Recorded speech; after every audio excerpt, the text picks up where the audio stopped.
Tu es saint, saint, saint, Seigneur, tu es saint. Tu es saint, saint, tu es saint, saint, saint, tu es saint, saint, saint, Seigneur, tu es saint. Ne sais pas obéir, Seigneur, apprends-moi. Je ne sais pas obéir, Seigneur, apprends-moi. Je ne sais pas obéir, Seigneur, apprends-moi. Tu es saint, tu es saint,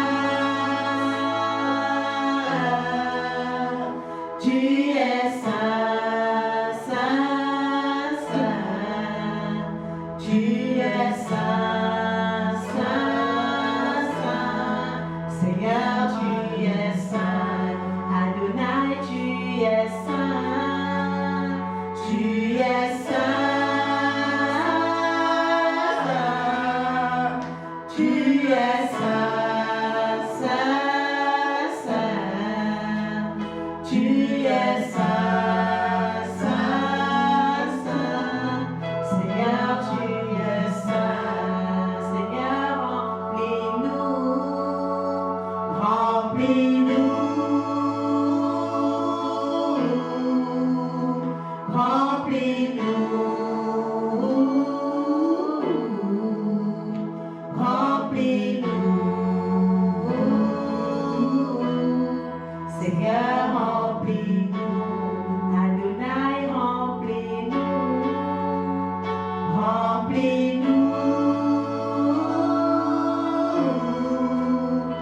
remplis-nous, remplis-nous, Adonai, remplis-nous. Merci Seigneur pour ta présence. Merci Saint-Esprit pour ton amour, pour ton assistance.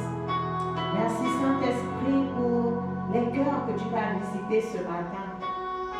Je te bénis encore, Saint-Esprit de Dieu, toi qui es l'acteur de ces temps, toi le paraclet, toi le consolateur, que le Seigneur Jésus nous a laissé pour ne pas être orphelins. Je te bénis ce matin.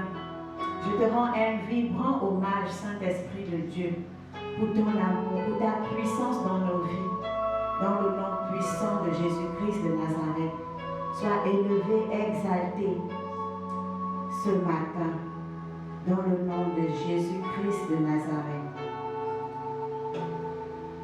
Seigneur, tu es saint, Seigneur, tu es saint, tu es saint, saint, tu es saint, saint, tu es saint, saint, Seigneur, tu es saint, Seigneur, tu es saint,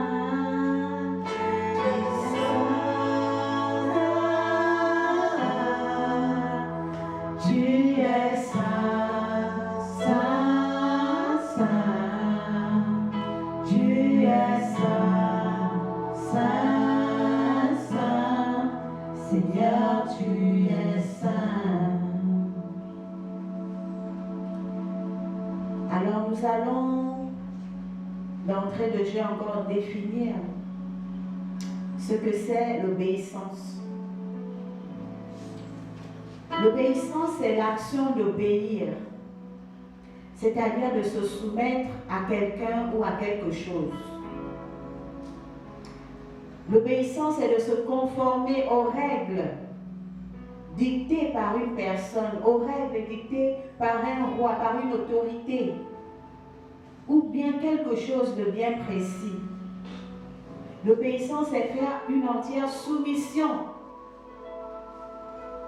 à une personne.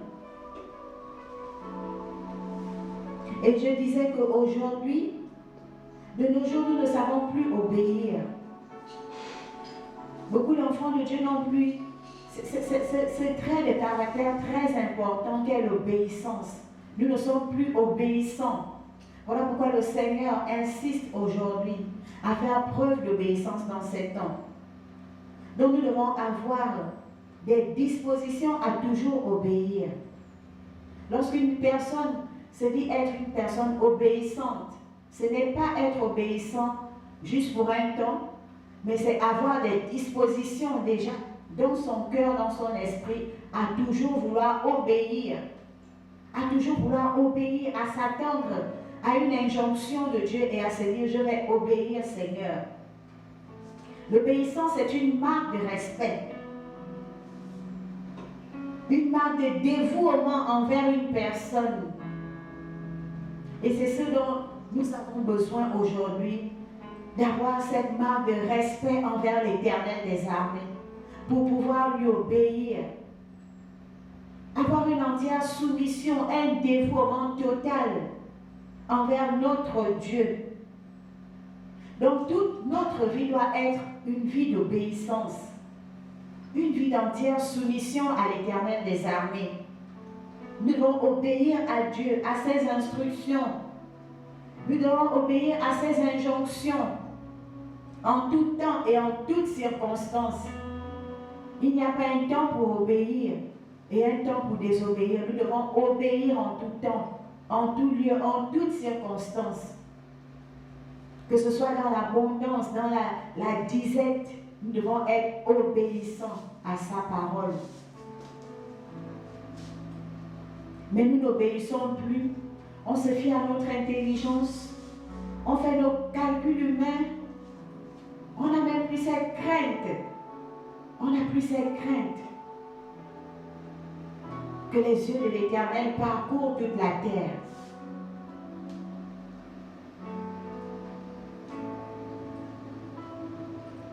Et l'exemple typique de l'obéissance à Dieu, de la soumission, c'est l'exemple de Daniel. J'ai pris cet exemple parce que c'est un personnage qui m'a fortement marqué. Le prophète Daniel était soumis à Dieu. Il était soumis à la volonté de Dieu. Il ne se détournait ni à gauche ni à droite.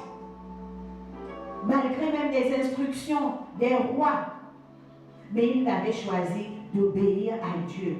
Parce qu'il vaut mieux obéir à Dieu que d'obéir aux hommes. Et on peut voir les témoignages. Daniel a toujours trouvé grâce aux yeux des rois. Il a toujours occupé des hautes fonctions. Parce qu'il était obéissant. Daniel était obéissant aux injonctions de Dieu. Daniel était obéissant à ses temps de prière. Le nombre de temps qu'il s'était fixé de prier par jour. La prière était son passe-temps favori. Il était obéissant à cet emploi du temps. Parce que l'obéissance, c'est aussi ça. Obéir à l'appel de Dieu dans la prière. Nous devons passer des temps dans la prière. C'est la volonté même de Dieu de prier, de parler avec lui. La prière, c'est communiquer avec Dieu. Parler avec Dieu. C'est là où il nous transfère sa nature et il enlève ce qui est de mal en nous. Donc la volonté de Dieu, c'est qu'on soit maintenu dans la prière. Et pour être maintenu dans la prière, on doit être obéissant. Obéissant au temps de prière que le Seigneur s'est fixé. Obéissant à l'appel de Dieu à la prière. Je me souviens de ces paroles de l'Éternel des armées. C'était un message prophétique adressé au peuple de Dieu, le ministère prophétique, le renfort de l'esprit du temps, où l'Éternel disait que c'est un peuple obéissant qui lui plaît, un peuple qui sent le parfum de la prière. Tu sens que le Seigneur t'appelle à la prière. Obéis. Obéis. L'obéissance, c'est ça. Donc, soyons un peu comme le prophète Daniel, qui avait une entière soumission à Dieu. Vous pouvez lire le livre, tout le chapitre de Daniel, vous allez être édifiés. Daniel au chapitre 1, Daniel se privait même des mets succulents. Il fallait qu'il obéisse parce qu'il était soumis à un jeûne. S'il était soumis à un jeûne, il était aussi soumis à un certain régime où il mangeait que des légumes. Mais la tentation est là. La tentation viendra toujours nous faire passer à côté de l'obéissance, passer à côté de la volonté de Dieu. Les mets succulents, il a dit non, je ne mange pas. Parce qu'il était obéissant. Daniel était entièrement soumis à Dieu. Donc soyons dans ces temps des enfants de Dieu obéissants. Parce que l'obéissance c'est une entière soumission. Et pour être obéissant, je disais qu'il faut aimer la personne qui nous donne des règles, qui nous dicte la conduite à tenir. Il faut avoir de l'amour pour cette personne. Tu appartiens à un ministère, le leader donne des injonctions, le pasteur donne des injonctions. Il faut d'abord aimer l'œuvre de Dieu, aimer ce ministère. Il faut avoir l'amour du prochain, l'amour de ce pasteur pour pouvoir écouter ses instructions. Tu ne peux pas obéir à une personne que tu n'aimes pas. Et l'Éternel des armées ne nous demande pas de ne pas aimer les autres. Il nous dit, aimez-vous les uns les autres comme je vous ai aimé. Aime ton prochain comme toi-même. Tu ne peux pas être obéissant à une personne que tu n'aimes pas. Tu ne peux pas être obéissant à une personne que tu ne respectes pas. Donc il est très important d'avoir déjà ces critères en place. Le respect, la soumission, pour pouvoir prétendre être obéissant. Donc ne soyons pas comme ces personnes malades. C'est lorsque quelque chose tourne mal qu'on dit, ah Seigneur, montre-moi la voie. Alors que le Seigneur t'avait déjà parlé, mais tu n'as pas obéi. J'avais pris cet exemple. Lorsqu'une personne est malade, on t'a averti, arrête de fumer. Je peux prendre l'exemple d'un tuberculeux. Arrête la cigarette, mais il n'écoutait pas. Mais dans la maladie, c'est là qu'il va réaliser, ah, j'aurais dû obéir. J'aurais dû obéir aux instructions.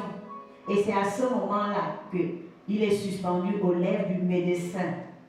Où le médecin lui dit, prends les médicaments matin, midi, soir. Là, il obéit parce qu'il a senti la dure. Et parfois, le Seigneur est obligé de passer par des mesures drastiques pour nous amener à être obéissants. Lorsqu'on est face à la mort, on devient obéissant. Mais ça ne doit pas être ainsi. L'obéissance doit être notre nature.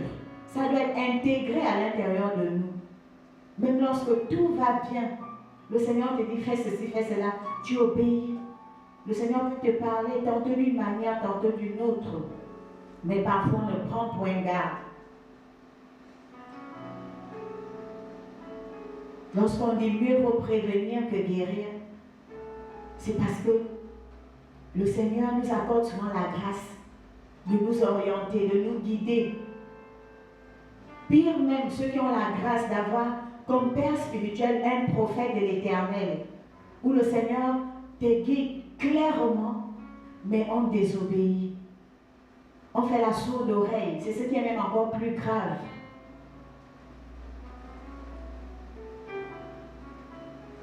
Donc l'obéissance vaut mieux que le sacrifice.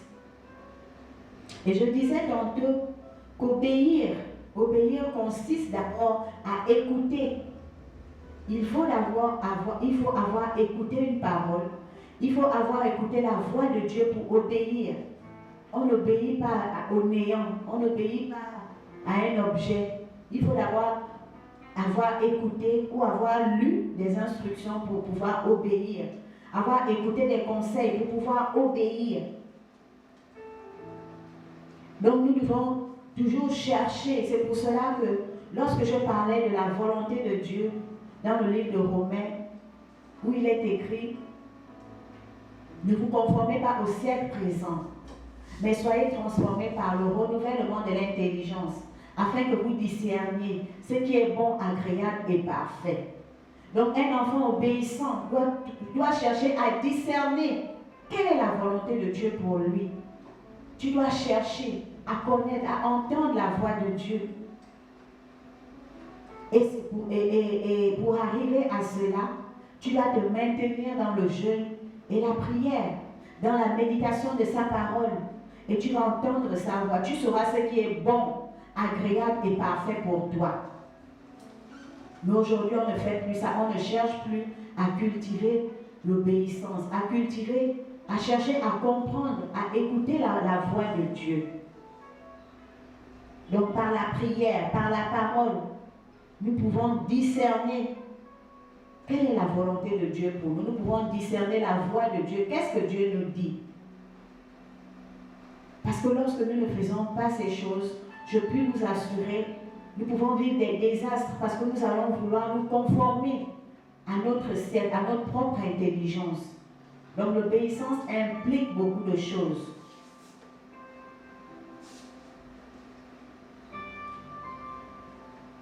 L'obéissance, le Seigneur me l'a encore vraiment enseigné ces derniers jours, que l'obéissance est aussi liée au respect de certains critères. Au respect de certains critères. Le Seigneur t'a demandé, fais ceci, fais cela. Il ne suffit pas d'obéir. Il ne suffit pas juste d'obéir. Il faut aussi chercher, Seigneur, je fais ceci comment? Qu'est-ce que tu veux que je fasse? Parfois même le Seigneur te montre les critères qu'il faut pour faire telle ou telle chose. Mais toi, tu vas faire autre chose. Tu dis, bon, le Seigneur m'a dit de faire ceci, je le fais. Mais il t'a même montré comment tu dois le faire. Mais tu allais faire autre chose. Tu es dans la désobéissance. Tu es dans la désobéissance. Nous allons lire le livre de 1 Samuel, chapitre 15, versets 10 à 26. 1 Samuel 15, versets 10 à 26.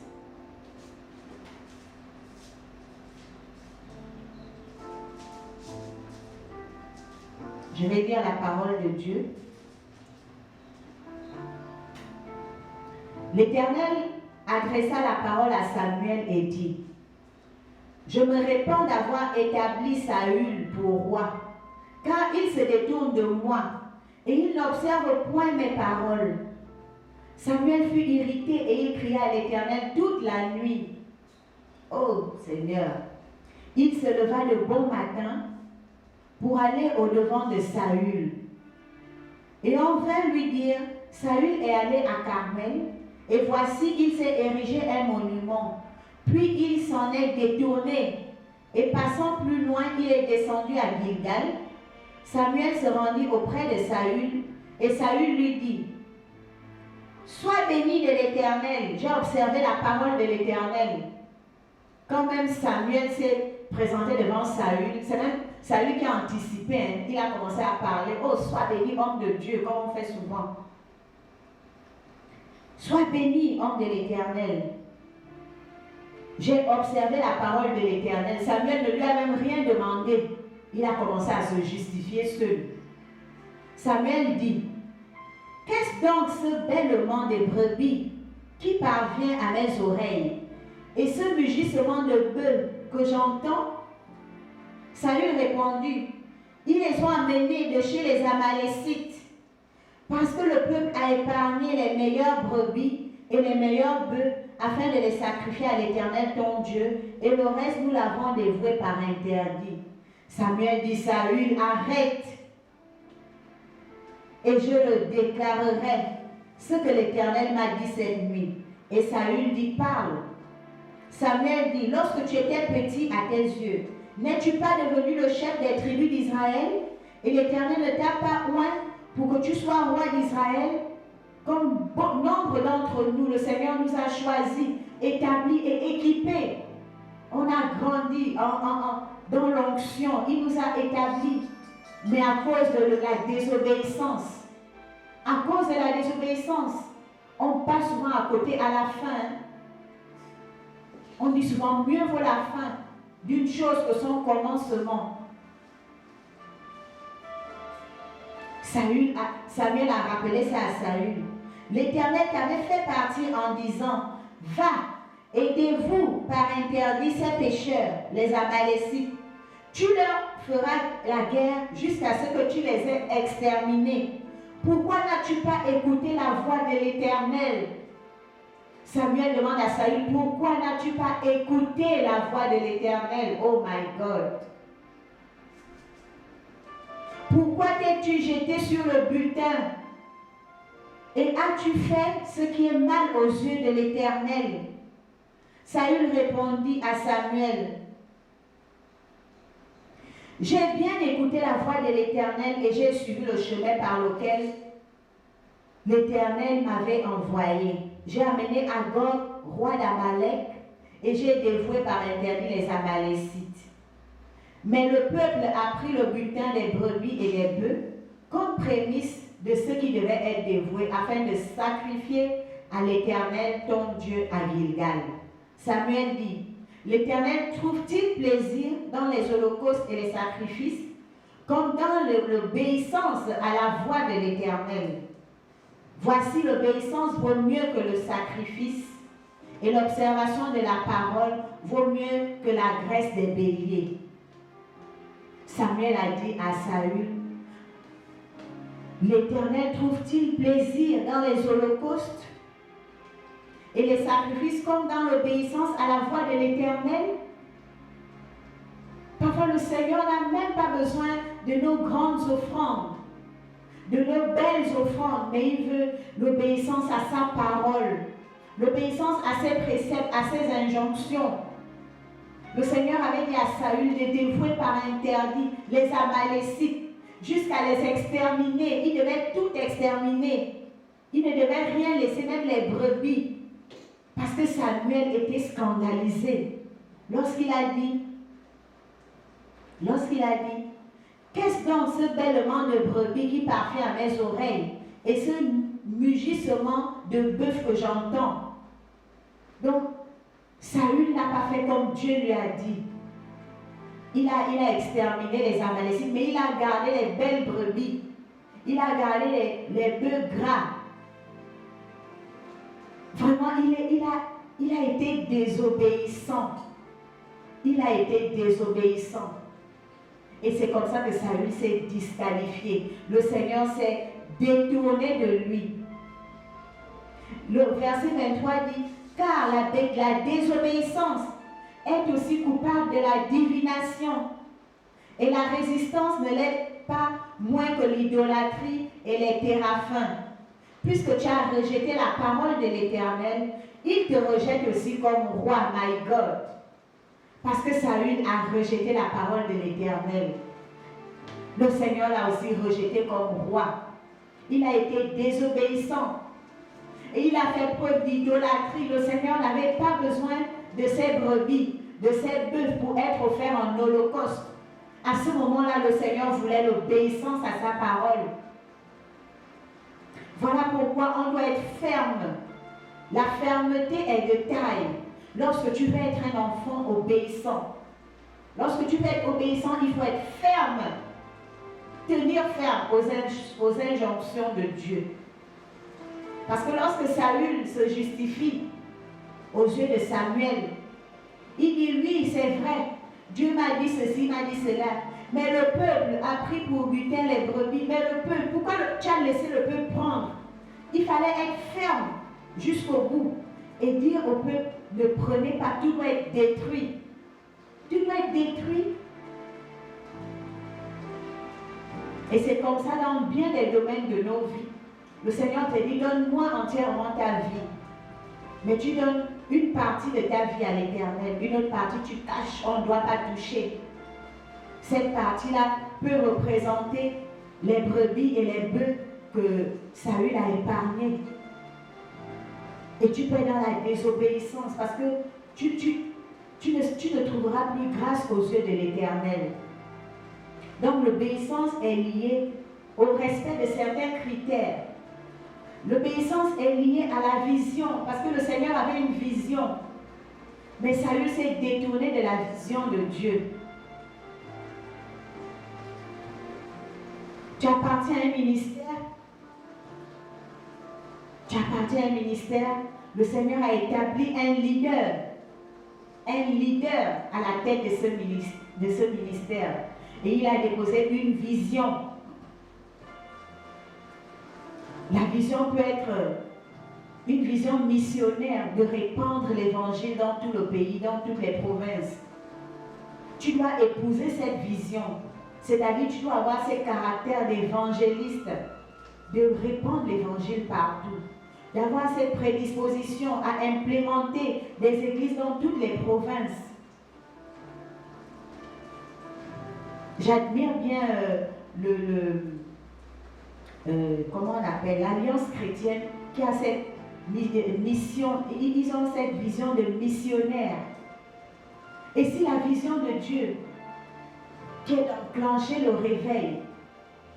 réveil, il faut aussi épouser la vision, parce que pour enclencher le réveil, ce n'est pas les mêmes caractères qu'une vision de missionnaire, c'est différent. Si la vision c'est d'enclencher le réveil, tu dois te ressourcer, rechercher, Seigneur, je veux épouser cette vision. Quels sont les caractères que je dois avoir en moi? Quelles sont les prédispositions? Qu'est-ce que je dois faire pour enclencher le réveil? Ça demande quoi? Le jeûne, la prière? Ça demande quoi? La violence? Ça me demande quoi? À être équipé? Ça me demande quoi? À être peut-être bilingue? Le Seigneur peut t'amener à être bilingue. Parce que le réveil, tu seras en contact avec tout genre de personnes. Tu peux être même trilingue ou quadrilingue. Les gens qui parlent, tu peux parler 4 langues.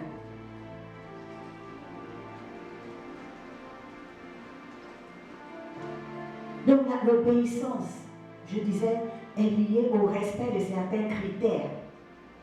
L'obéissance est liée à une vision. Et si tu n'es pas soumis à cette vision, parce que j'ai défini au départ que l'obéissance est une entière soumission. Si tu n'es pas soumis à la vision du ministère auquel tu appartiens, tu es dans la désobéissance totale. Tu es même comme un électron libre, comme si tu n'appartenais même pas à ce ministère. Et si tu vas à compte courant de la vision du ministère, le Seigneur Dieu se détournera de toi. Donc l'obéissance, ce n'est pas une petite affaire, ça implique beaucoup de choses. Donc dans nos vies, je vais vous faire ce petit témoignage par rapport à l'obéissance qui est aussi lié à certains critères.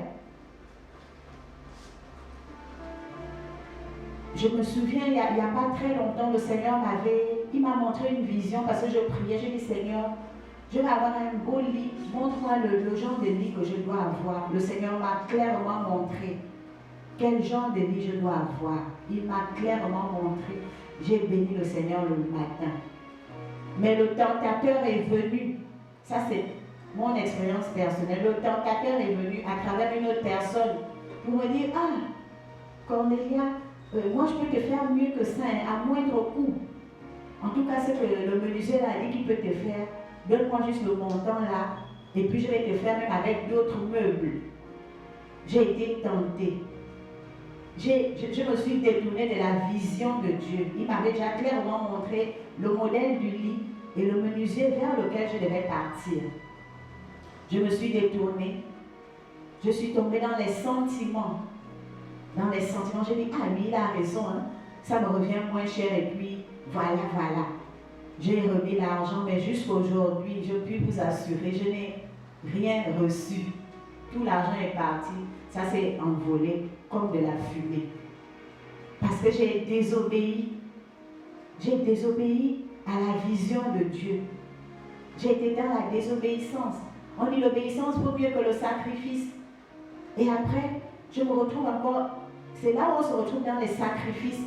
dépenser beaucoup plus qu'on n'aurait même pas prévu, alors que ça devait déjà être réglé. Ça devait être réglé depuis si j'avais obéi. Et le tentateur ne dort même pas, il va plus loin. Il va plus loin. Où il m'a amené dans un magasin. Satan n'est pas gentil. Il rôde. On dit qu'il est là pour dérober, pour détourner, pour détruire.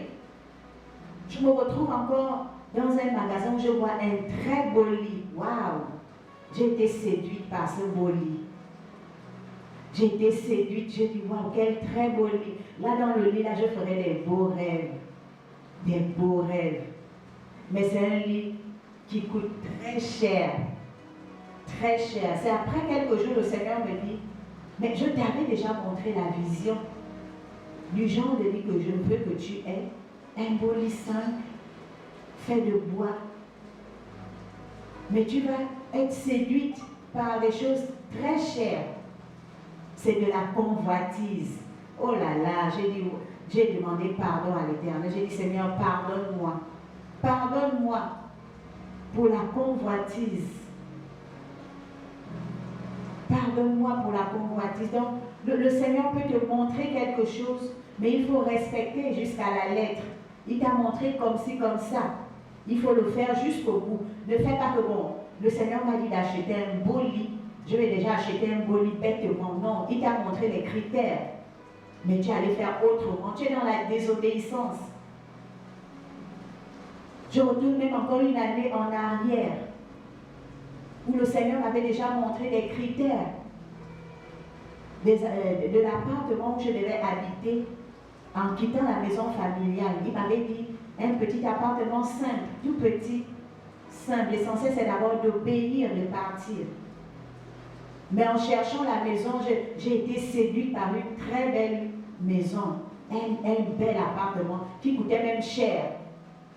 N'eût été l'intervention de mon père spirituel, que je bénis ce matin, prophète Élie Martial, sois béni mon père, prophète de l'Éternel. N'eût été son intervention, il m'a dit, ah ma fille, le Seigneur t'a dit, va quitte d'abord une petite maison d'abord simple, parce que là où tu es là, je vois des difficultés même de paiement de loyer, et c'est très cher, et c'est loin de la route.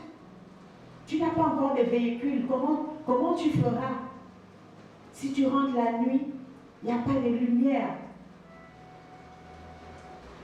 J'ai dit, oh Seigneur, merci. Merci Seigneur. Et je me suis repentie ce jour. Je me suis soumise à la vision de Dieu, aux critères que Dieu m'a montrés. Et il m'a fait grâce. J'avais trouvé un appartement simple. Vraiment simple comme il avait dit. Il n'y avait pas de luxe. Mais la présence de Dieu y était. Et dans cette maison, le Seigneur m'a ouvert de grandes portes. Je n'avais pas besoin de luxe. Donc, l'obéissance est aussi liée aux critères. Dieu peut te dire, fais ceci, fais cela. Ne fais pas juste bêtement.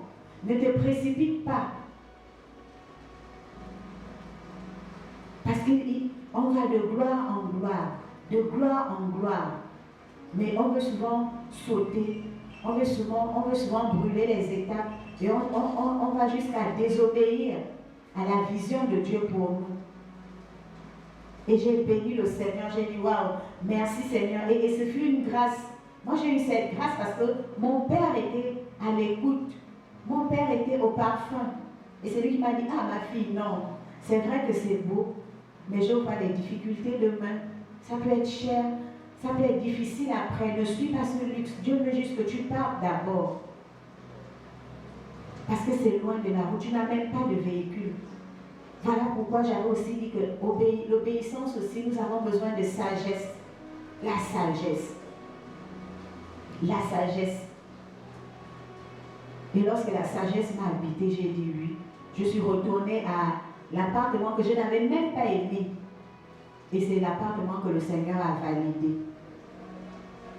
Et l'appartement est très proche de la route où je peux rentrer tard, je rentre sécurisée.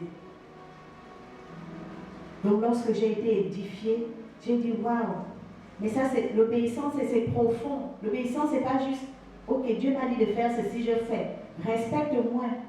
Pour ceux-là qui ont même la grâce d'avoir des critères, d'avoir des consignes, il faut les respecter jusqu'au bout. Parce que tu peux, le Seigneur peut te dire, quitte d'une maison à une autre, mais tu peux aussi être dans la désobéissance en faisant ce qui n'est pas bien, en faisant ce qui est excès, ou en allant même en deçà, en dessous de ce qu'il voulait.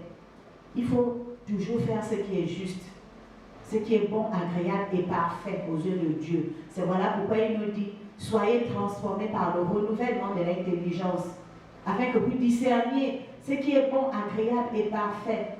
Le Seigneur sait ce qui est parfait pour nous. Il sait là où tu peux être paisible, même si c'est petit.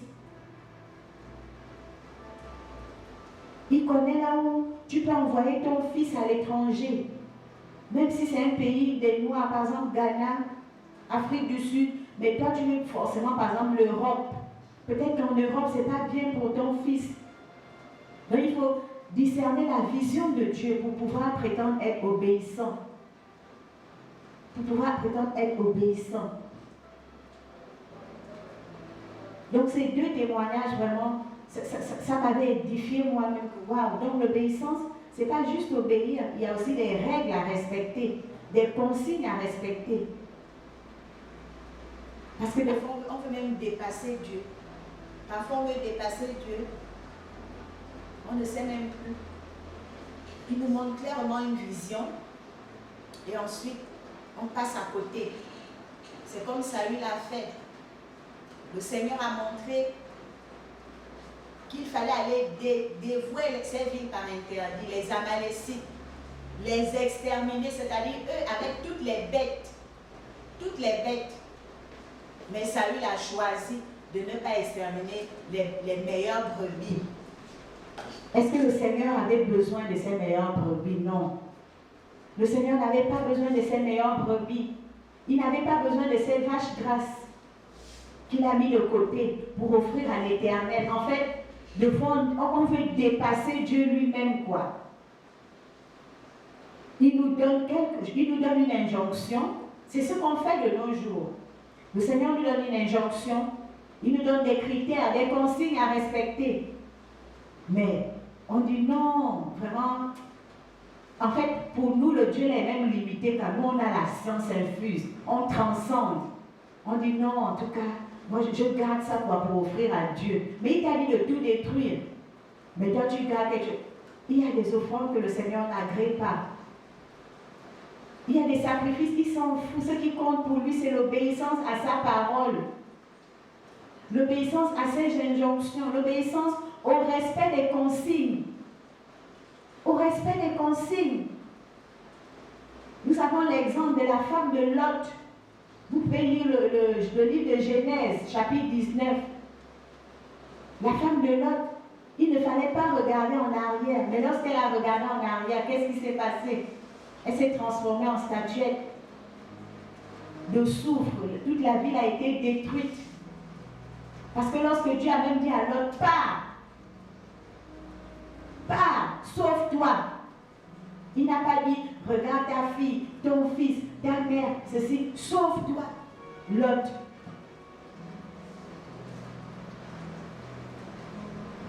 C'est d'où j'avais noté le prochain point, où je disais que l'obéissance est liée à la promptitude. Donc, en dehors du respect des critères, des consignes, de la vision, l'obéissance est aussi liée à la promptitude. Il faut être prompt. Lorsque le Seigneur te dit, fais quelque chose, fais-le vite et bien.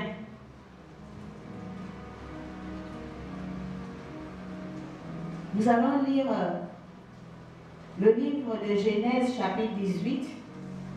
Nous allons voir comment Abraham avait été prompt. Genèse, chapitre 18.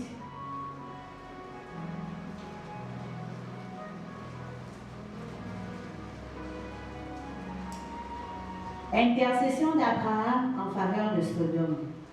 L'Éternel lui apparut parmi les chefs de Mamré, comme il était assis à l'entrée de sa tente pendant la chaleur du jour.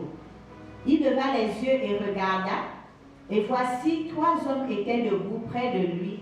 Quand il les vit, il courut au-devant d'eux depuis l'entrée de sa tente et se prosterna en terre. Lorsqu'il a vu ces 3 serviteurs de Dieu, on dit Abraham a couru. Imaginez à quel âge. Il était déjà vieux. Mais l'Esprit de Dieu à l'intérieur de lui avait attesté d'aller vers ces gens. Abraham a couru. Et il dit, Seigneur, si j'ai trouvé grâce à tes yeux, ne passe point. Je te prie, loin de ton serviteur. Permettez qu'on apporte un peu d'eau pour vous laver les pieds et reposez-vous sous cet arbre. J'irai prendre un morceau de pain pour fortifier votre cœur, après quoi vous continuerez votre route. Car c'est pour cela que vous passez près de votre serviteur. Ils répondirent, fais comme tu l'as dit. Le Seigneur avait attesté à Abraham de bénir ces hommes, de faire du bien à ces hommes. Donc pour parfaire à cette obéissance à la voix de Dieu, il avait écouté la voix de Dieu. Il a été sensible. Abraham alla promptement, la parole de Dieu nous dit, Abraham alla promptement dans sa tente vers Sarah. Il n'a pas traîné le pas. Abraham, en fait, quand je dis que l'obéissance est liée à la promptitude, ça veut dire qu'il y a toujours quelque chose derrière l'obéissance. Et pour obtenir cette chose, il faut être prompt. Donc Abraham alla promptement dans sa tente vers Sarah et il dit, vite! Il a dit à Sarah, vite! Il voulait saisir son miracle. Vite! 3 mesures de fleurs de farine, pétris et fait des gâteaux. Il n'a pas dit à Sarah, Sarah, on a des invités, hein, quand tu auras un peu de temps, fais des gâteaux. Il a dit vite. Et imaginez aussi l'âge de Sarah. C'était pas une jeune épouse, on va dire, elle est opérationnelle. Il a dit vite. Il n'a pas regardé les critères si elle était fatiguée. Vite, fais-moi 3 mesures de fleurs de farine pétrie et fais des gâteaux. Et Abraham courut. Il a encore couru. Oh non, my God. Abraham courut à son troupeau. Abraham n'a pas marché. Hein. Il a couru à son troupeau. Prit un veau tendre et bon. Et le donna à un serviteur qui se hâta de l'apprêter. Il se hâta. Le serviteur s'est empressé. Il a vu la détermination d'Abraham lui-même. Et le serviteur s'est hâté à l'apprêter. Ça veut dire qu'il s'est empressé de l'apprêter. Il prit encore de la crème et du lait avec le veau qu'on avait apprêté et il les mit devant eux. Il se tint lui-même à leur côté sous l'arbre et ils mangèrent. Donc Abraham a même veillé pour il était à côté des serviteurs. Il a vu comment? Non, il s'était à côté de l'arbre. Alors ils dirent, où est Sarah ta femme? Il répondit, elle est là dans la tente. L'un d'entre eux dit, je reviendrai vers toi à cette même époque. Et voici Sarah ta femme aura un fils. Sarah écoutait à l'entrée de la tente qui était derrière lui. Abraham et Sarah étaient vieux, avancés en âge. Et Sarah ne pouvait plus espérer avoir des enfants. Elle rit en elle-même en disant, maintenant que je suis vieille, aurais-je encore des désirs? Mon Seigneur aussi est vieux. L'Éternel dit à Abraham, pourquoi donc Sarah a-t-elle ri en disant, est-ce que vraiment j'aurai un enfant, moi qui suis vieille? Y a-t-il rien qui soit étonnant de la part de l'Éternel?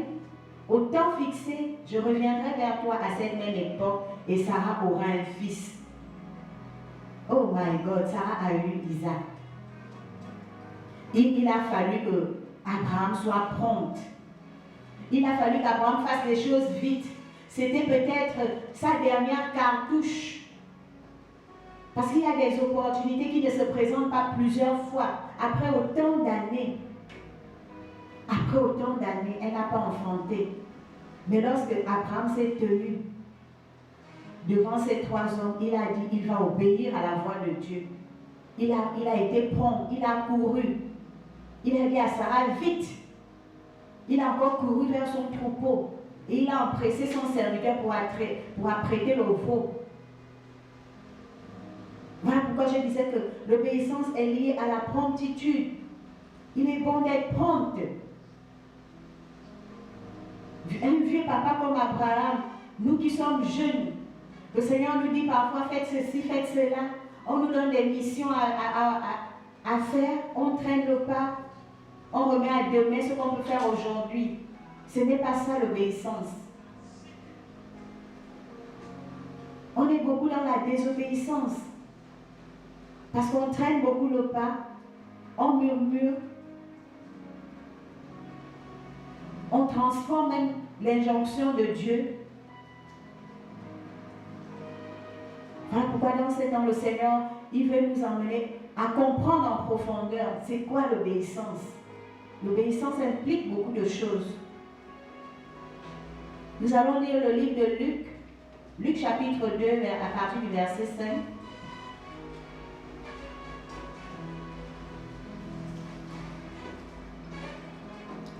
Luc 2, à partir du verset 5.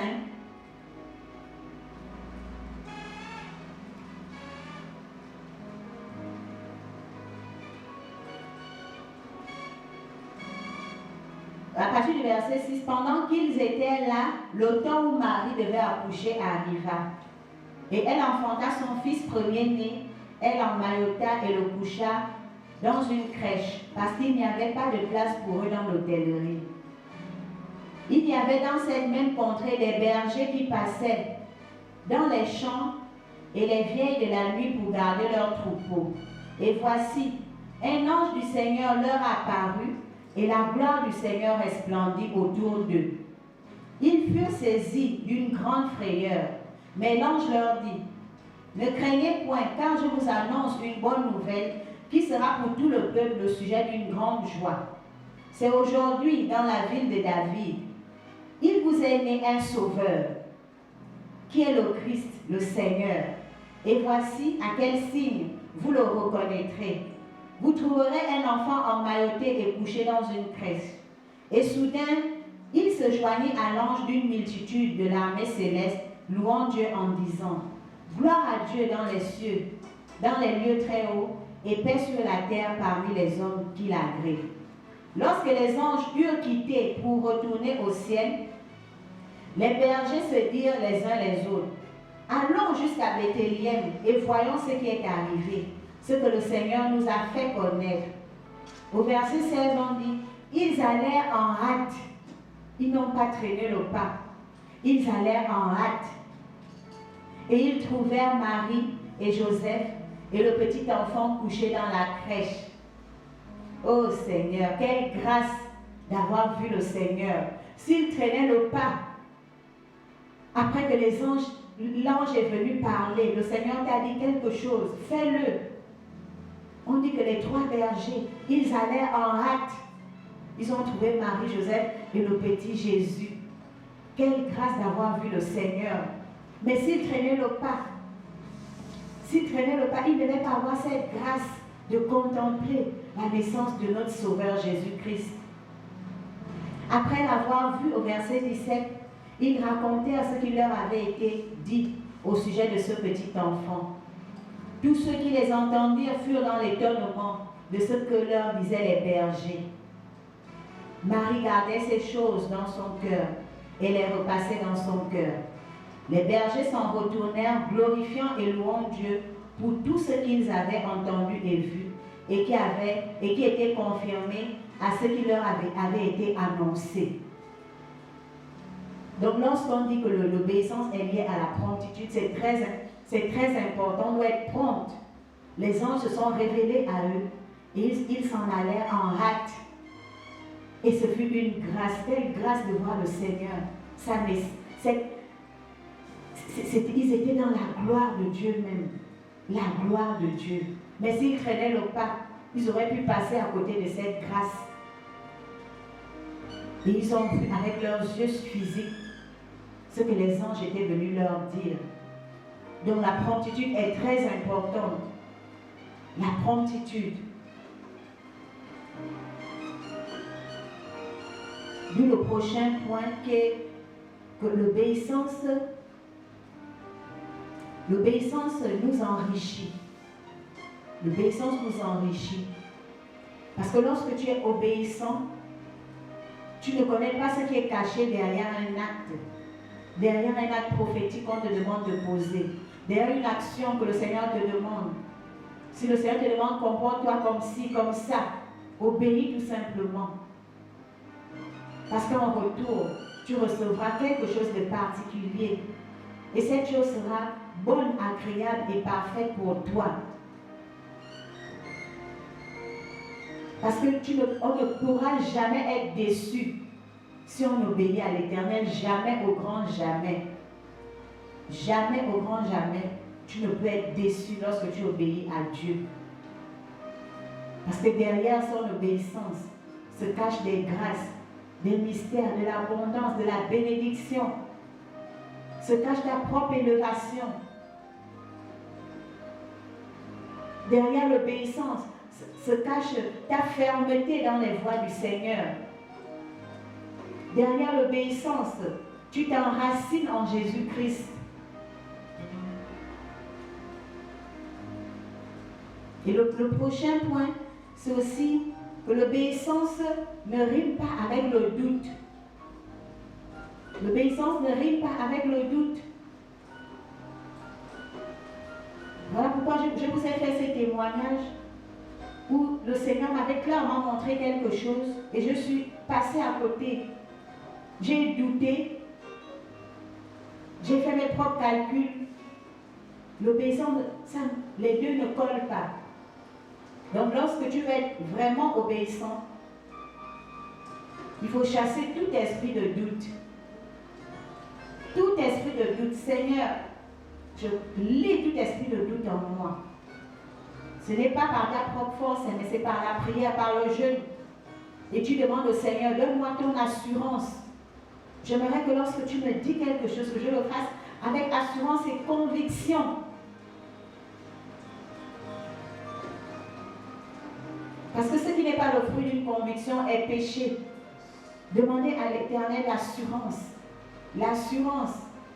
Demandez-lui de vous accorder la grâce d'entendre audiblement sa voix, de comprendre ses mystères pour être vraiment obéissant.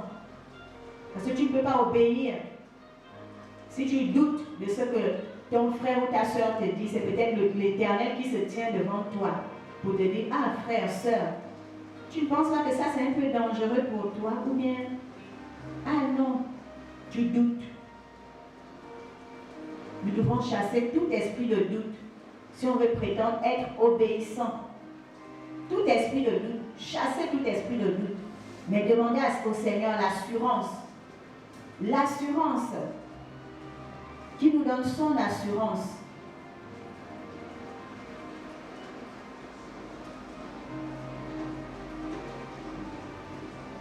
Donc l'obéissance nous enrichit, l'obéissance nous accorde de la paix, la liberté et la joie de vivre. On n'a pas besoin de faire des vains combats en essayant d'exister par nous-mêmes, par notre propre intelligence. Par l'obéissance, on a la paix, la joie, la liberté. Je prenais cet exemple que, par exemple, au travail, ton chef te donne une tâche, mais tu ne fais pas. Il apporte une autre, tu ne fais pas, tu accumules. Même toi-même, tu ne vas pas te sentir en paix. Tu ne seras pas en paix parce que tu n'auras pas obéi. Et un jour, il peut te surprendre. Oui, vous êtes nez à nez. Où est-ce que je t'ai demandé de faire? Et voilà comment tu peux te retrouver licencié. Tu seras en dégoût aux yeux de ton chef. La même chose dans nos familles. Un enfant désobéissant, c'est un enfant qui peut faire sortir des paroles de malédiction de la bouche de ses parents. Il est bon d'être obéissant dans nos maisons, obéissant face aux aînés qui ont de l'expérience. Je ne dis pas forcément d'avaler tout, mais nous devons avoir cette sagesse d'écouter, de discerner. Seigneur, aide-moi à obéir. Si c'est ta volonté, Si ce n'est pas ta volonté, Seigneur, donne-moi les paroles sages afin de répondre à telle ou telle personne. Parce qu'il y a une manière. Tu ne peux pas dire, il y a une personne, ah, pardon, va là-bas, je ne veux pas t'écouter. Ou bien, oh, pardon, ce sujet-là, je ne veux pas en parler. Je ne veux pas. Laissez-moi tranquille. Ce n'est pas de la sagesse, c'est du rejet. Ce n'est pas du tout divin. Tu vas écouter, ok, j'écoute. Et le Seigneur lui-même va t'attester qu'il faut obéir. Et si le Seigneur te dit ce n'est pas bon, il te mettra des paroles de sagesse. Peut-être après plusieurs jours, tu peux appeler ton aîné, ta grande soeur ou ton frère, même un petit frère peut te conseiller pour dire, ah, ce que tu m'as dit, voilà, c'est pas que je refuse, mais regarde telle raison. Ah, d'accord, mais je n'étais pas édifié à ce niveau. C'est ça la sagesse. Je disais ça au début, qu'il faut avoir la sagesse pour faire preuve d'obéissance. Parce qu'on n'obéit pas à tout bêtement, mais il faut être sage. C'est ça que je disais au tantôt, il faut avoir la sagesse. On n'obéit pas que tel va venir te dire, toi, va là-bas. Tu vas dire, ah, c'est Dieu qui me parle. Non. Tu vas écouter et tu vas rentrer dans la prière. La personne va venir insister, ah, mais je t'ai déjà dit, toi là, ma chère. Tu vas dire, ah, frère, soeur, regarde, ma situation ne me permet pas de faire ça. Ou bien, si tu vois que je ne viens plus au culte, par exemple, depuis un temps, je souffre du pied, je n'arrive même pas à me lever. Ah, mais je n'avais pas cette info. Oh, vraiment, excuse-moi. Vous voyez, parfois, on est carré, on fait comme on veut, on n'obéit même plus à la voix de Dieu qui nous dit vraiment, donne-moi la sagesse, Seigneur. C'est un sujet de prière favori aussi de Dieu. Donne-moi la sagesse. Donne-moi la sagesse. Donc, dans l'obéissance, il y a tous ces critères-là à intégrer à l'intérieur de nous. Lorsque tu es sage, tu ne rejettes pas tout. Tu écoutes, tu analyses. Et avec l'Esprit de Dieu et la prière, le Seigneur va t'attester que lui, ce que ta soeur te dit est vrai. Il va même te montrer des signes. Que, ah maman, capitule. Et si ce n'est pas de lui, tu vas répondre avec des paroles d'amour, des paroles de sagesse.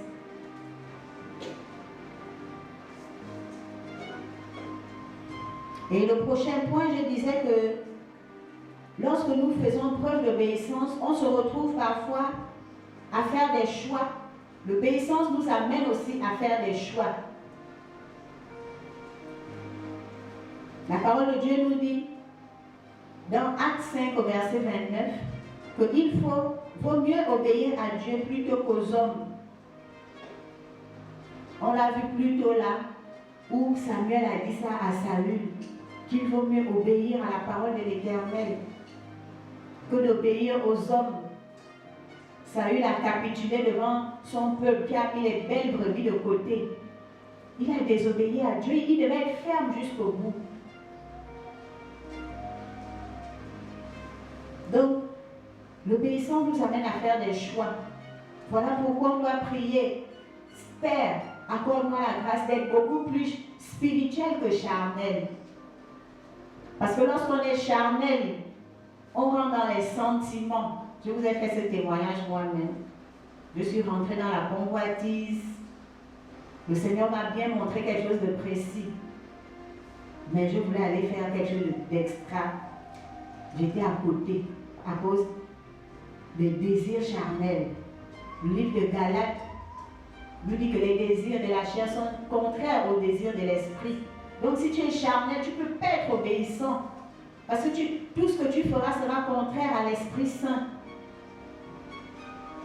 Sera contraire à l'Esprit Saint. D'où ce point-là où je dis, on devra faire un choix. Soit on obéit à Dieu, soit on obéit aux hommes, ou on obéit à nos propres émotions. Mais il vaut mieux obéir à Dieu. Le Seigneur lui-même nous le dit. Il vaut mieux obéir à Dieu.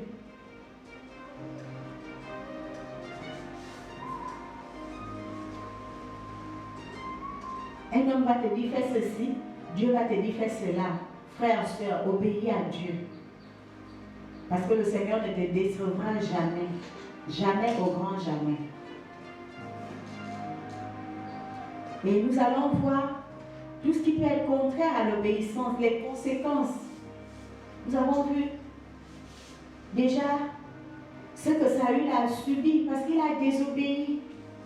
Il a désobéi, il n'a pas été fidèle aux instructions de Dieu. Il n'a pas respecté les critères. Donc tout ce qui est contraire à l'obéissance, c'est la contestation. La désobéissance, c'est être révolté, c'est de la révolte, c'est la résistance à exécuter une injonction. La résistance à obéir. C'est ça la désobéissance. La désobéissance, c'est aller à l'encontre des règles établies. La désobéissance, c'est même faire la sourde oreille.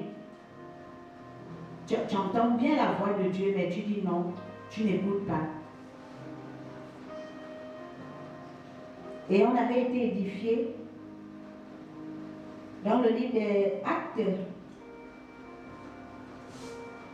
7. C'est très important de le relire aujourd'hui. Nous l'avons lu déjà mercredi. Acte 7 à partir du verset 38. C'est vraiment un long chapitre. À partir du verset 37, c'est Moïse qui dit aux fils d'Israël, Dieu vous suscitera d'entre vous, vos frères, un prophète comme moi. C'est lui qui, lors de l'assemblée au désert, étant avec l'ange qui lui parlait sur la montagne de Sinaï, avec nos pères reçut des oracles vivants pour nous les donner. Nos pères ne voulurent pas lui obéir et ils le repoussèrent. Ils tournèrent leur cœur vers l'Égypte en disant à Aaron, fais-nous des dieux comme marche devant nous. Car ce Moïse, ils disent même ce Moïse, comme s'ils chosifiaient Moïse, my God, un prophète de l'Éternel, un oint de Dieu. Il était dans la présence de Dieu pour vous. Il jeûnait, il priait. Un homme rempli d'amour. Il s'est prosterné même devant l'Éternel pour demander pardon pour tous ses péchés, pour les péchés du peuple d'Israël. Mais il dit ce Moïse, il y a du mépris dans la désobéissance, du mépris. C'est un caractère démoniaque qu'on doit rejeter, le mépris. Il y en a même, ils voient l'appel, hein, c'est le prophète, le pasteur qui appelle. Ils ne prennent pas, ils savent que, ah non, là il veut déjà me dire ceci, cela. C'est du mépris, c'est une forme de désobéissance. Tu rejettes la parole de Dieu.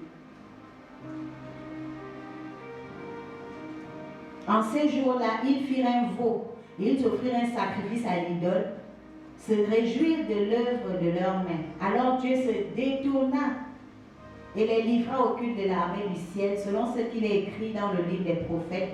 M'avait pour offrir des victimes et des sacrifices pendant 40 ans au désert, maison d'Israël. Le Seigneur était scandalisé et il s'est détourné d'eux. Donc la désobéissance implique beaucoup de choses pas bien. S'il y a ces choses-là déjà en toi, mon frère, ma soeur, prie.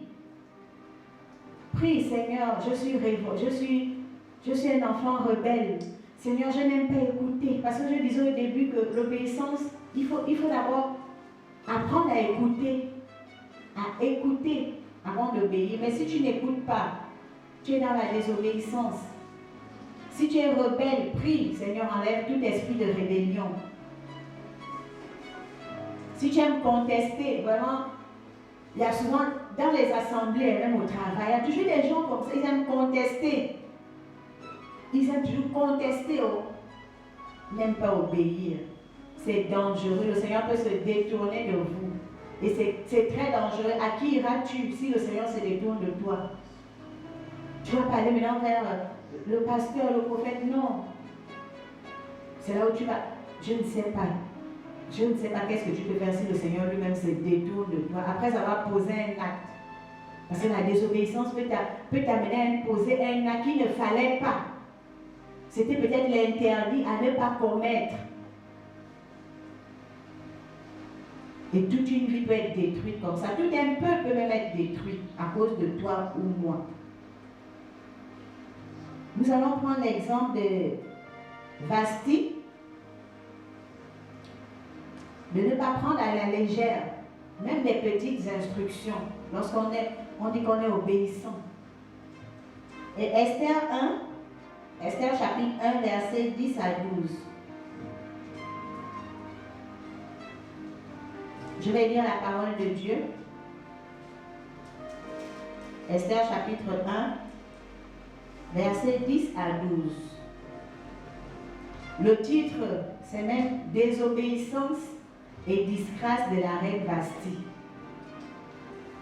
Le 7e jour, comme le cœur du roi était réjoui par le vin, il ordonna à Méouman, Bista, Aroba, Bigba et toutes ces personnes, les 7 eunuques qui servaient devant le roi Assuérus, d'amener en sa présence la reine Vasti.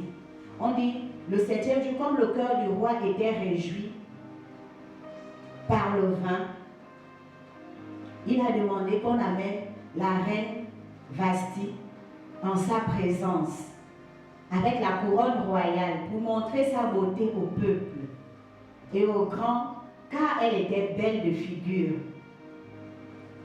Ça peut être aussi la préfiguration de la venue de Jésus. Tu es un serviteur, une servante de l'Éternel, une servante des derniers jours. Une ouvrière de la dernière heure, je voulais dire. Tu es un ouvrier de la dernière heure. Le Seigneur t'avait déjà équipé. Il t'a embelli, il t'a soigné, il t'a restauré, il t'a délivré de toute forme d'impureté. Il t'a donné sa beauté, sa gloire. Maintenant, il veut te révéler aux yeux du monde. Seulement à cause de la désobéissance, tu peux passer à côté. Le cœur du roi était déjà réjoui et il voulait déjà dévoiler sa belle reine. Elle était très belle de figure, nous dit la parole de Dieu. Mais la reine Vasti refusa de venir, ô Seigneur, quand elle reçut par les eunuques l'ordre du roi. Et le roi fut très irrité. Et pourtant, il pouvait dire, ok, j'attends, elle va venir après. Il faut être prompt, il faut être obéissant. Il fut enflammé de colère. La reine Vasti qui régnait, elle mettait même peut-être le roi à genoux dans la chambre. Il faisait peut-être tout ce que Vasti disait quand ils sont en amoureux là. Mais il a été enflammé de colère parce que le Seigneur est tellement bon. Il est bon, il est compatissant et ça m'a amené à voir une autre facette de Dieu. Le Seigneur, il nous remplit des grâces. Oh, le Seigneur m'a béni, il m'a rempli. J'ai le don de vision, j'ai le don d'opérer les miracles. J'ai ceci, j'ai cela. Il est bon, mais c'est aussi un Dieu colère. Donc quand on voit tout va bien là avec nos dieux, faisons très attention. Cultivons l'obéissance. On voit que tout va bien, tout baigne. Et c'était l'état d'esprit d'Esther. Elle pensait maîtriser la situation. Elle pensait que tout va bien. Il a fallu ce petit instant pour qu'elle soit détrônée. Et c'est la même chose dans l'œuvre de Dieu. Le Seigneur nous bénit, nous remplit, il nous... Waouh! Oh Seigneur, vraiment, tu dis oui, tu es en phase avec le Seigneur. Il suffit d'une petite injonction. Ça peut venir d'une personne anodine. Ça peut venir d'une personne, tu dis, ah, celle-là, elle ne prophétise jamais. La personne t'a quand même dit que, ah, s'il te plaît, sœur, essaie de faire ceci. Tu as dit non. Tu ne savais pas que c'était Dieu lui-même qui est venu te parler. Toi qui es même rempli de l'Esprit de Dieu, la révélation, mais à cet instant, tu peux être déclassé. Parce que le Seigneur ne voudra pas des enfants désobéissants devant. Parce qu'il y a une autre grande gloire après cette cérémonie. Parce que lorsqu'il révèle la reine, c'est la gloire de Dieu. Il ne voudra pas des grands scandales demain. Et c'est à partir des tests comme ça qu'il décèle des enfants désobéissants. Et pourtant, tout allait bien. Les cultes se passent toujours très bien. Tu es dans l'œuvre de Dieu au travail. Non. Mais il a fallu une petite désobéissance. Alors le roi, on dit, le roi fut très irrité et fut enflammé de colère. Alors le roi s'adressa aux sages qui avaient la connaissance des temps, car ainsi se traitaient les affaires du roi, devant tous ceux qui connaissaient les rois et le droit. Il avait auprès de lui Karshena, Sheta, Amnada, Tarsis, 7 princes de Perse et de Médie, qui voyaient la face du roi qui occupait le premier rang dans le royaume. Quelle loi, dit-il, faut-il appliquer à la reine Vasti? Et pourtant, il pouvait aller même chuchoter à la reine Vasti à l'oreille. Ah, mais comment tu peux faire ça? Mais il était enflammé d'une grande colère. En fait, c'était l'erreur à ne pas commettre. Pour n'avoir point exécuté ce que le roi Assyrus lui a ordonné par les élus. Mais Mucan répondit devant le roi et les princes, ce n'est pas seulement à l'égard du roi que la reine Vasti a mal agi, mais aussi envers tous les princes et tous les 7 peuples qui sont dans toutes les provinces du roi Assyrus. C'est-à-dire que ton comportement peut affecter des générations, peut affecter ta nation, des gens autour de toi, dans ta famille. Donc, c'est dangereux la désobéissance. C'est très dangereux. Car l'action de la reine parviendra à la connaissance de toutes les femmes et les portera à mépriser leur mari. Vous voyez la dimension? Parce que la reine, elle est adulée. Comme toi aujourd'hui, frère, sœur, tu prêches l'évangile, tu es adulé dans ton assemblée, dans ta famille, tu as la parole. Mais si tu passes à côté de l'obéissance de Dieu, si tu ne fais pas ce que Dieu te dit, tu peux être disqualifié et amené à disqualifier des multitudes. Parce que tu es adulé, tu es respecté. Il y a des niveaux d'erreur à ne pas commettre. Donc plus tu es élevé, plus le niveau d'obéissance doit être élevé. C'est cette révélation que le Seigneur m'a montrée en lisant Vasti, l'histoire de la reine Vasti. Je n'avais jamais compris. J'ai dit, waouh Seigneur. Pourtant, cette histoire, j'ai écouté cette histoire depuis des années, depuis Kalakala, par plusieurs prédicateurs. Mais c'est aujourd'hui que j'ai découvert que plus tu es élevé, plus le niveau d'obéissance doit aussi être élevé. Parce que c'est des zones beaucoup plus dangereuses où le Seigneur t'amène. Parce que tu dois être un exemple. Un exemple. Les gens sont déjà suspendus à tes lèvres. Et si tu te comportes mal, tu fais ce que le Seigneur ne veut pas, mais tu vas entraîner des multitudes dans le royaume de Satan. Parce que le sage a dit, c'était des gens remplis de sagesse, il a dit, l'action de la reine parviendra à la connaissance de toutes les femmes et les portera à mépriser leur mari.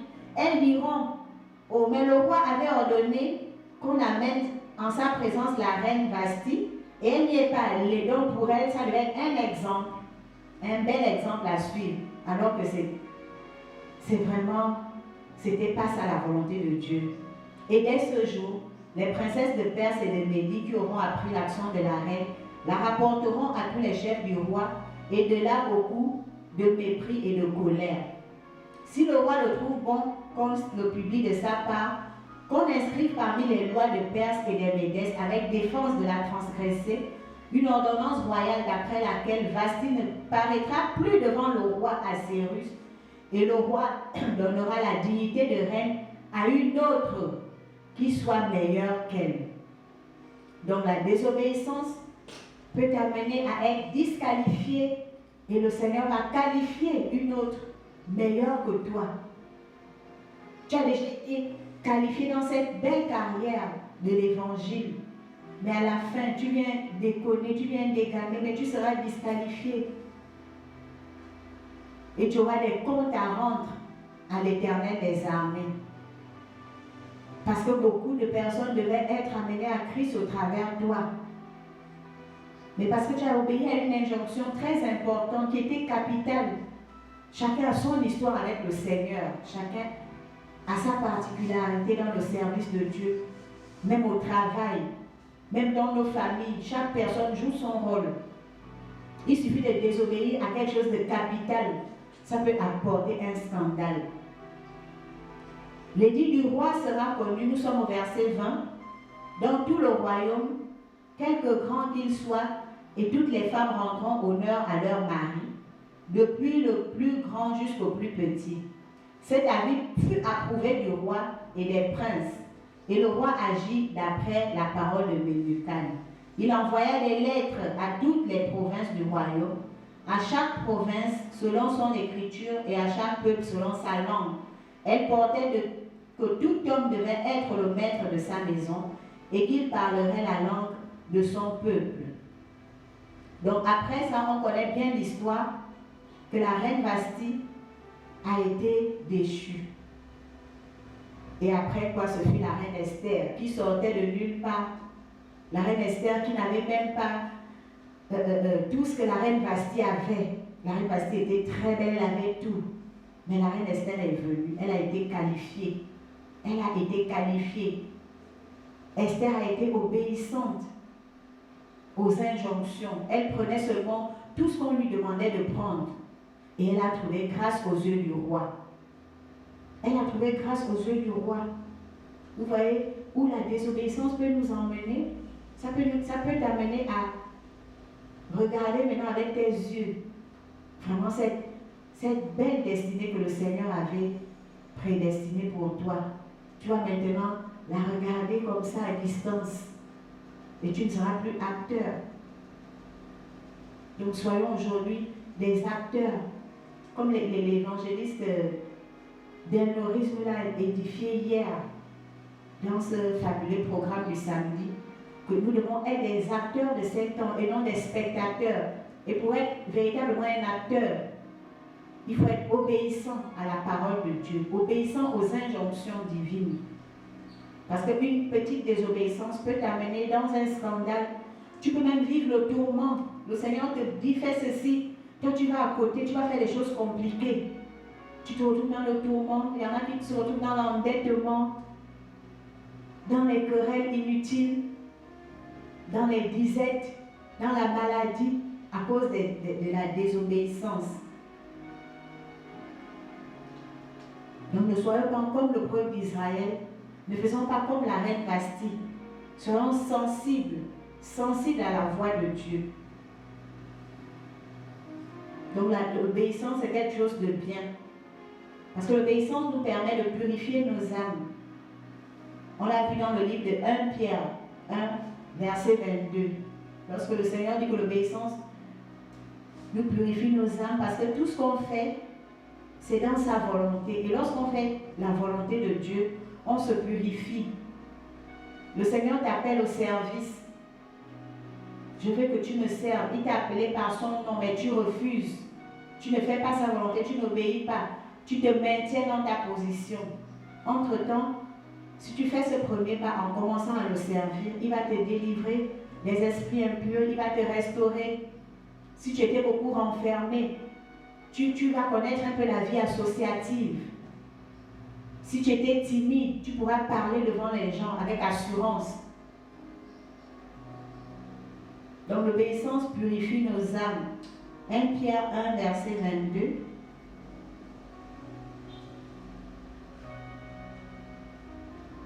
Je vais lire la parole de Dieu.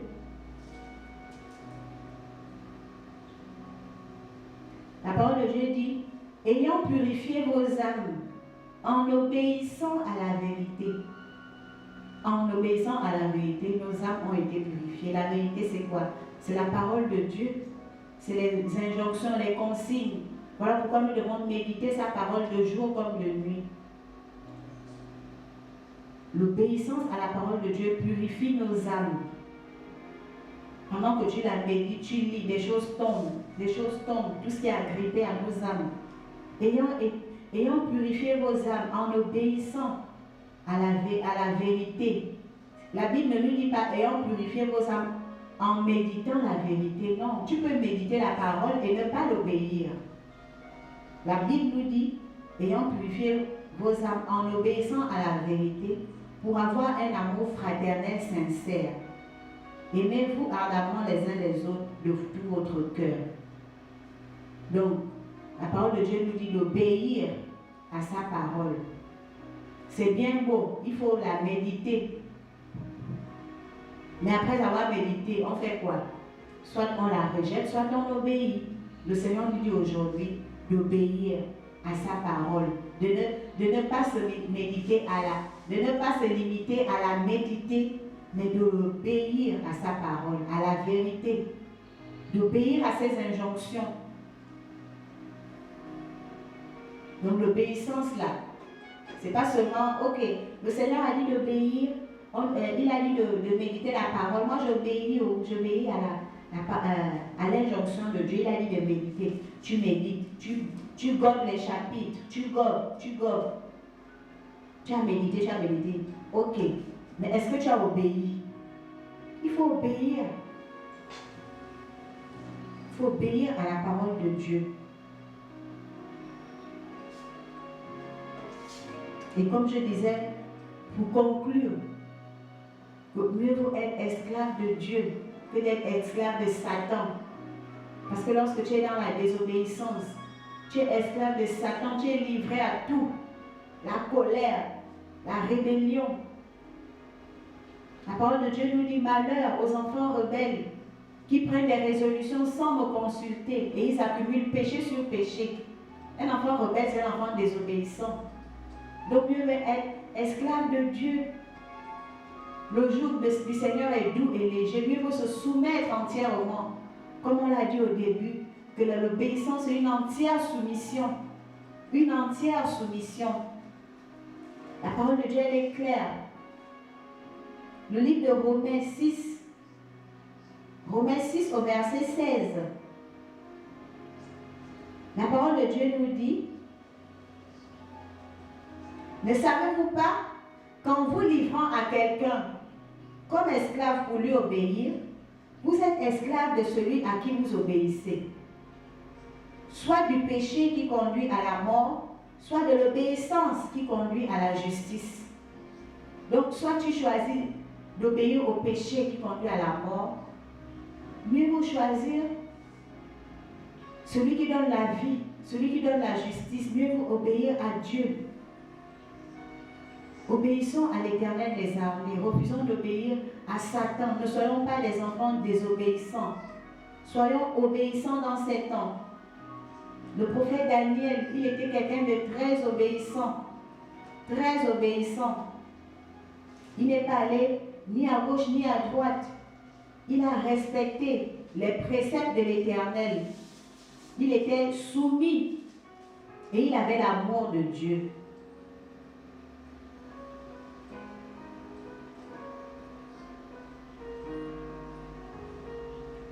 Dans le livre de 1 Samuel, verset 1, on dit: le chef des eunuques leur ordonna des noms.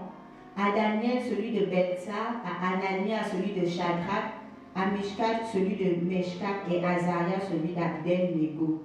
Daniel résolut de ne pas se souiller par les mets du roi et par le vin dont le roi buvait. Et il pria le chef des eunuques de ne pas lui obliger à se souiller. Il était tellement soumis à Dieu qu'il a prié au chef des eunuques de ne pas l'obliger à se souiller. Dieu fit trouver à Daniel faveur et grâce devant le chef des eunuques. D'où mon dernier point pour dire que pour être obéissant, il faut aussi avoir la volonté. Pour obéir à Dieu, pour obéir à la volonté de Dieu, il faut avoir ce désir. Il faut avoir ce désir d'abord à l'intérieur de toi. Le Seigneur te dit, pour reconquérir ton époux, fais ceci, fais cela, c'est la volonté de Dieu. Ok, tu vas obéir, mais il faut aussi avoir ce désir.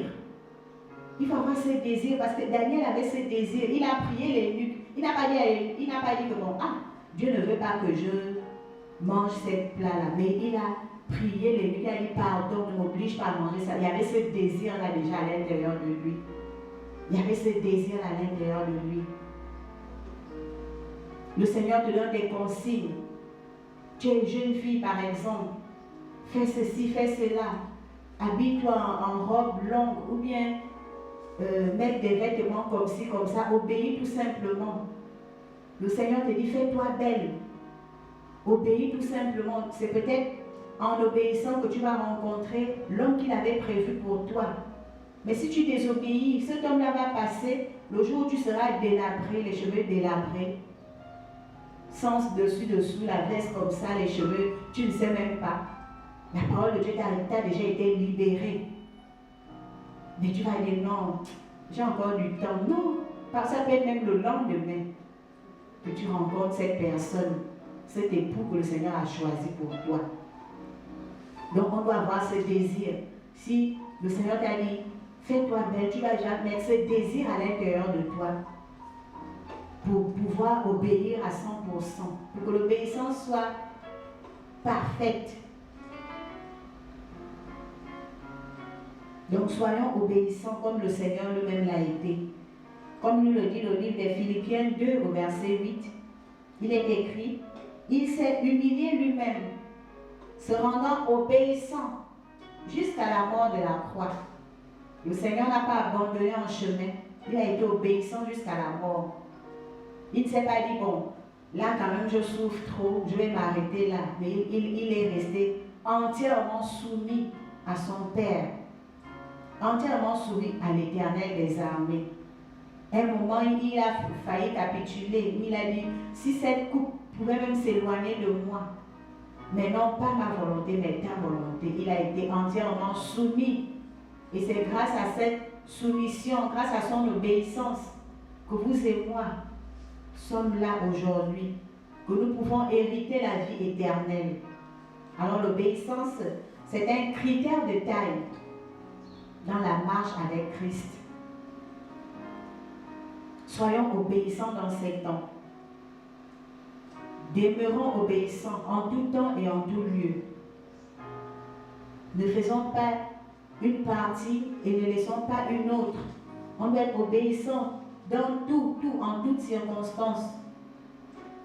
Même quand tout va bien, ne te dis pas que bon, ce que Dieu me demande là, non, je mets au rébut. Même quand tout va bien, obéis aux instructions. Ne soyons pas ce peuple qui sera en dégoût aux yeux de l'Éternel. Mais soyons fermes. Fermes jusqu'au bout. À garder ce caractère primordial dans la marche avec Jésus. Ce caractère où nous devons être fermes jusqu'au bout. Nous devons respecter les critères de Dieu. Les critères liés à l'obéissance. Nous devons respecter la vision. Nous devons être promptes lorsqu'on va être obéissant. Et faire le choix d'obéir à Dieu que plutôt d'obéir aux hommes. Donc je vais m'arrêter par là. Et je crois par la foi que ce message vous a fait du bien et qu'il vous a encore édifié beaucoup plus que le mercredi. Et je bénis le Seigneur parce que je crois que j'aurai des retours. Même en semaine, j'ai eu déjà des retours. J'avais des WhatsApp. Ah, parce que soit béni, vraiment, ce message m'a fait du bien. J'ai dit, wow, je suis contente. Vraiment que le Seigneur vous bénisse. Qu'il bénisse vos maisons et qu'il vous accorde la grâce d'être obéissant. Qu'il vous accorde la grâce d'avoir la sagesse de découvrir encore d'autres choses que je n'ai même pas pu faire sortir aujourd'hui, qui sont liées à l'obéissance. Car demain, vous aussi, vous pouvez être devant un pupitre pour parler de l'obéissance. Je prie pour cela dans le nom de Jésus-Christ de Nazareth. Que le Seigneur vous protège, qu'il vous préserve de tout danger et que la semaine qui va commencer soit une semaine de grâce, une semaine de faveur, une semaine d'intense puissance dans votre intérieur, afin que l'homme intérieur capitule à l'obéissance à Christ.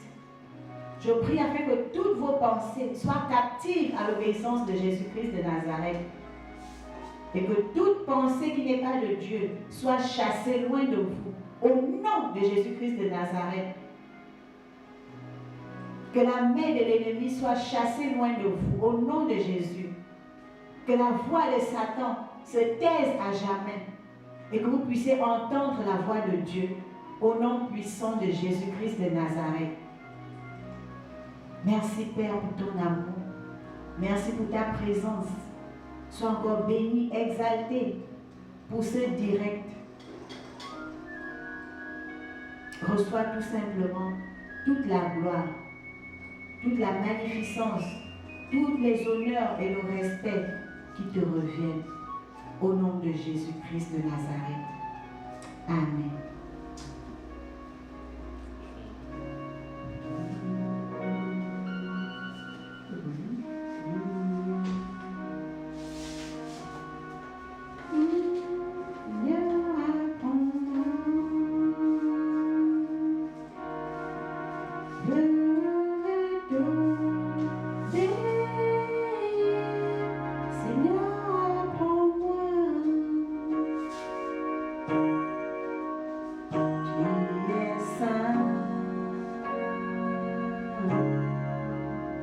Tu es saint, saint, saint.